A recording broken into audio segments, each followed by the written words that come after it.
Hola, ¿cómo están? Vamos a arrancar con la parte número 2 del capítulo 1 de Brujas, Parteras y Enfermeras de Bárbara Ehrenreich y Drake English.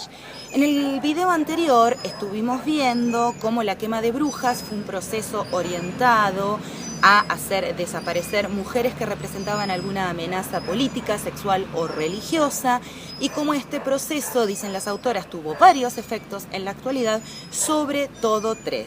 Y también vimos cómo la interpretación histórica que se le da a este proceso atribuye a la locura un papel fundamental. Pero lo cierto es que más allá de cómo se quiera disfrazar este genocidio de mujeres que fue la quema de brujas, la locura y la espontaneidad no tuvieron nada que ver en este proceso, que fue muy pautado, muy organizado y que tuvo pasos estrictos. En 1484 se publica, gracias a la imprenta, que fue la novedad tecnológica de este momento, el Malleus Maleficarum, o en latín, en castellano, Martillo de Brujas, que básicamente fue un manual para los inquisidores que de hecho lo usaron durante los 3 siglos restantes de la quema de brujas. Los curas que lo publicaron, que lo escribieron y lo publicaron, fueron Kramer y Sprenger, 2 curas dominicos, que era una de las órdenes más importantes de este momento. Eran hijos dilectos del Papa Inocencio VIII, quien de hecho le dio un carácter de bula papal a este documento, donde decía, por ejemplo, daba instrucciones muy precisas de cómo desarrollar este proceso. Entonces decía que el vicario o juez tenía que llegar a un lugar donde había sospechosas de cometer brujería y daba un plazo de 12 días para, voy a leer: todo aquel que esté enterado, haya visto u oído decir que cualquier persona tiene reputación de hereje o bruja o es particularmente sospechosa de causar daño a las personas, animales o frutos del campo con perjuicio para el Estado, deberá ponerlo en nuestro conocimiento. Bueno, les invito a repasar un poco lo que fueron los castigos disciplinarios corporales de este momento, sobre todo en manos de la Inquisición, para entender el terror que esta amenaza provocaba y que generaba que las personas terminaran denunciando a cualquier persona por cualquier cosa con tal de no padecer estos castigos corporales. De hecho, por ejemplo, la doncella de hierro era un método de tortura de este momento, y la banda Iron Maiden se llama así en homenaje, en referencia a este procedimiento de tortura, también para que reflexionemos un poco sobre qué escuchamos cuando escuchamos lo que escuchamos, ¿no es cierto?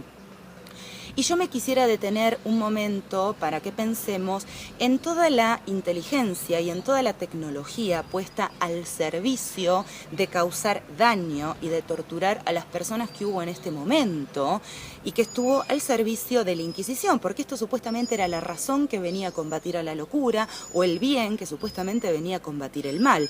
Había un método de tortura que se llamaba la sierra, y que consistía en colgar a una persona cabeza para abajo y empezar a cortar su cuerpo a la altura de los genitales con una sierra, y que la cabeza estuviera para abajo tenía un propósito específico, que era que el cerebro se siguiera oxigenando y que la persona entonces permaneciera con vida hasta que el corte llegaba a la altura del ombligo. Bien, en el Malleus Maleficarum se dan los pasos estrictos a seguir para arrancar, porque esa es la palabra, confesiones a las sospechosas de brujería. Las confesiones siempre eran las mismas, que eran brujas, que habían usado sus poderes para causar el daño, que habían obtenido sus poderes del diablo. Por eso, la mayoría de los pocos registros que nos quedaron de los juicios son todos iguales, porque las mujeres enloquecidas de dolor terminaban admitiendo todo lo que los inquisidores querían escuchar. Bien, entonces a estas mujeres se las desnudaba en público con la humillación que ya esto suponía, se las afeitaba porque así se buscaba la marca del diablo, se les clavaba con clavos calientes, se las ponía en el potro, que es el método de tortura que aparece en Corazón Valiente hacia el final de la película, con el cual están torturando a William Wallace en el momento en que él grita ¡Freedom! Se las azotaba, se las dejaba sin alimento, se les ponía botas quebrantahuesos, se les arrancaba miembros, se las empalaba, y muchas de estas prácticas se siguen reproduciendo en la actualidad en los femicidios que suceden no solo en Argentina sino en el mundo, lo cual demuestra el carácter disciplinador que tiene la violencia machista sobre las mujeres, porque además estas víctimas no solo se las asesinaba y se las asesina, sino que además se buscaba y se busca que sufran el mayor dolor posible y la mayor humillación posible antes de morir. Y sinceramente pensar en el terror que sufrieron o que sufren estas mujeres antes de morir es absolutísimamente abrumador. Bien, ¿en qué consistía entonces este crimen de brujería que justificaba que se cometieran semejantes atrocidades en nombre del bien? Bueno, había acusaciones de todo tipo como herejía religiosa, blasfemia, todo lo que es subversión política. Pero dicen Barbara Ehrenreich y Drake English que sobre todo en el norte de Europa básicamente hubo 3 crímenes importantes. El primero de ellos fue usar sus poderes sexuales contra los hombres, es decir, básicamente ejercer su sexualidad. El segundo de estos crímenes fue estar organizadas, y es increíble que todavía en el año 2021 las mujeres seguimos causando terror por estar unidas y organizadas. Y el tercer de estos crímenes era usar sus poderes mágicos para causar el mal, pero también para causar el bien. Es decir, básicamente se las acusaba de tener poderes médicos y ginecológicos. Y estas autoras lo que hacen es estudiar en detalle estas 3 acusaciones, y es lo que vamos a hacer ahora. Bueno, entonces, la primera de estas acusaciones, ejercer daño a los hombres usando su poder sexual. Bueno, acá dicen las autoras, se puede ver, como si ya la quema de brujas no fuera suficiente, se puede ver la misoginia explícita de la Iglesia, que creía que en el momento de la concepción el hombre deposita un ser humano pequeño completo en el vientre de una mujer. Entonces la mujer no aporta nada a la gestación y este feto no está a salvo hasta que nace y deja el cuerpo de esta mujer, y este proceso se completa con el bautismo. Esta idea de que en realidad la concepción pertenece toda al hombre viene de Grecia, que no solo fue la cuna de la democracia, sino también una de las grandes cunas del patriarcado. Muchos curas creían que una vez que nos morimos y pasamos a la otra vida, pasamos todos como hombres.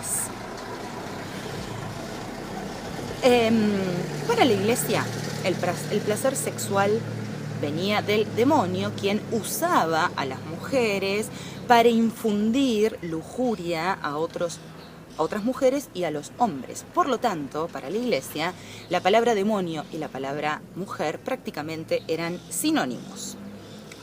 Las mujeres entonces obtenían sus poderes luego de copular con el diablo y de experimentar el orgasmo, a pesar de que el diablo se decía que tenía un miembro helado.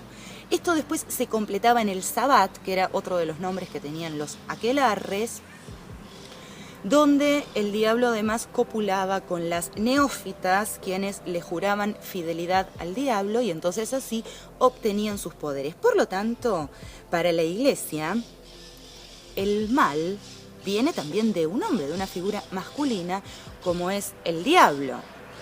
Y acá creo yo también que están muy presentes 2 falacias viriles que siguen muy vigentes en la actualidad.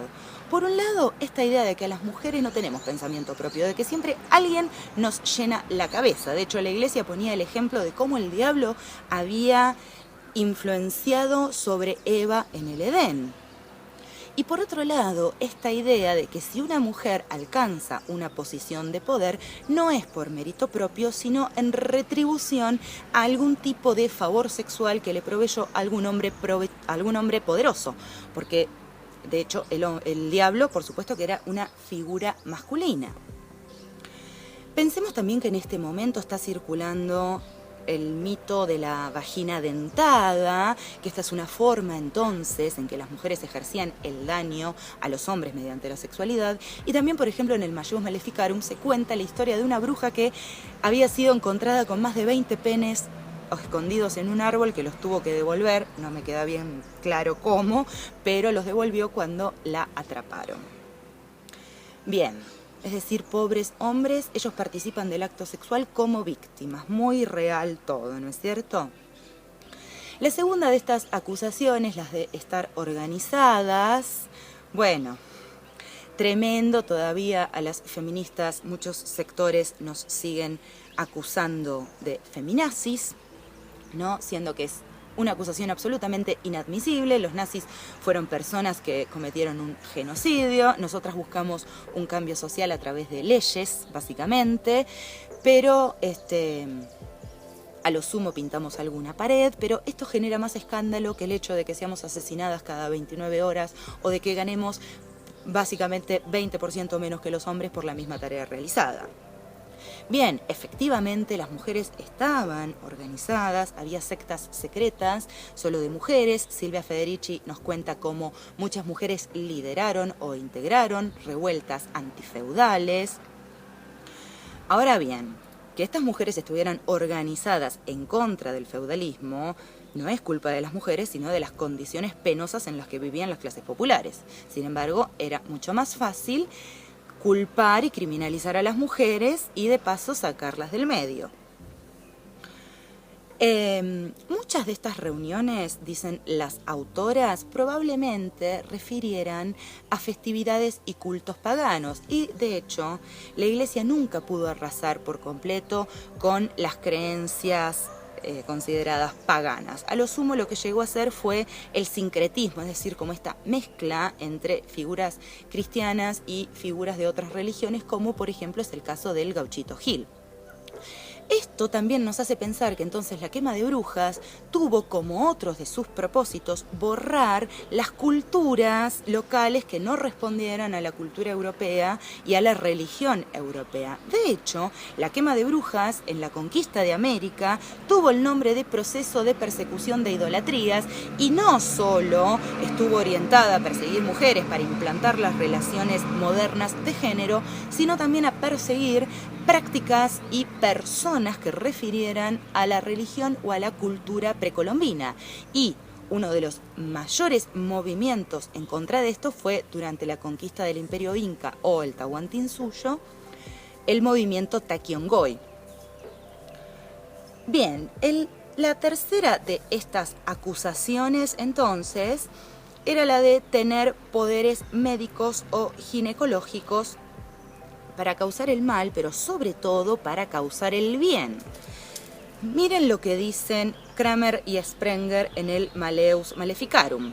Es preciso recordar en todo momento que por brujos y brujas no entendemos solo a aquellos que matan y atormentan, sino a todos los adivinos, hechiceros y charlatanes, todos los encantadores comúnmente conocidos como hombres sabios o mujeres sabias, y entre ellos incluimos también a las brujas buenas, que no hacen el mal sino el bien, que no traen ruina y destrucción sino salvación y auxilio.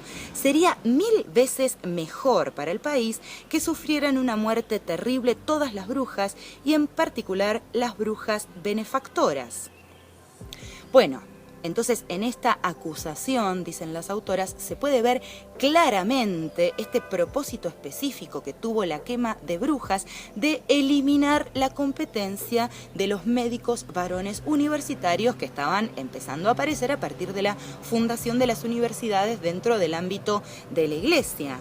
Porque entonces, si ellas hacían el bien, si sus curas eran efectivas, ¿por qué sacarlas del medio y por qué tanta hazaña? ¿Por qué perseguirlas todavía con mayor violencia que aquellas brujas que parece que estaba probado que causaban el mal? Bien, las brujas entonces tenían un método, según el Malleus Maleficarum, para generar este daño hacia los hombres mediante su sexualidad, que consistía en 7 pasos según el Malleus Maleficarum. decía: primero, inclinando los pensamientos de los hombres hacia una pasión desenfrenada. Segundo, obstruyendo su fuerza procreadora. Tercero, haciendo desaparecer los órganos adecuados para tal acto. Cuarto, transformando a los hombres en bestias con su magia. Quinto, destruyendo la facultad de procrear en las mujeres. Sexto, practicando abortos. Y séptimo, ofreciendo niños al demonio. Es decir, que en todas estas acusaciones hacia las brujas lo que sobrevuela de fondo es ejercer una sexualidad libre mediante el uso de anticonceptivos, mediante la práctica de abortos, ¿no es cierto? Es decir, teniendo un proyecto de vida y ejerciendo autonomía sobre sus cuerpos. Y fíjense qué fuerte que es esto, que, como dijimos en el video anterior, solo 5 países en América Latina han legalizado el aborto: Cuba, Guyana, Uruguay, la Ciudad de México y el estado de Oaxaca y, por supuesto, la Argentina, pero recién hace muy poco, en diciembre. Bueno, hemos terminado entonces con la parte 2 del capítulo 1 de brujas, parteras y enfermeras, y esto lo que nos ha demostrado entonces es que este proceso no tuvo nada de locura, y esto también nos hace pensar en la construcción cultural que hay alrededor de la idea de locura y de enfermedad mental, como también una idea que responde a intereses específicos y que está construida para mantener el poder en los sectores hegemónicos que lo detentan. Bien, nos reencontramos en el video número 3 sobre el capítulo 1 de Brujas, Parteras y Enfermeras. Yo soy Luciana Martín, esto es Psychorax Literaturas Feministas. Así lo encuentran en Facebook, en Instagram y en el canal de YouTube, al que también pueden suscribirse. Y si se quieren enterar de cada vez que publico un video nuevo, toquen la campanita. Bueno, nos vemos.